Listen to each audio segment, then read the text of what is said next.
Welcome to the Affincome Training Kit Chapter 29. How to find guest posting in any niche for Backlink.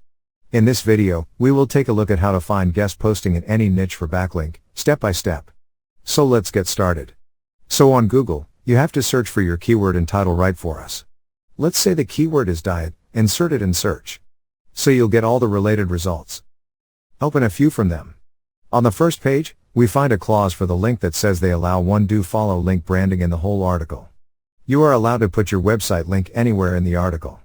All image citation links will be no follow. And below we have a form to insert your name, email, and your message. Enter details and submit.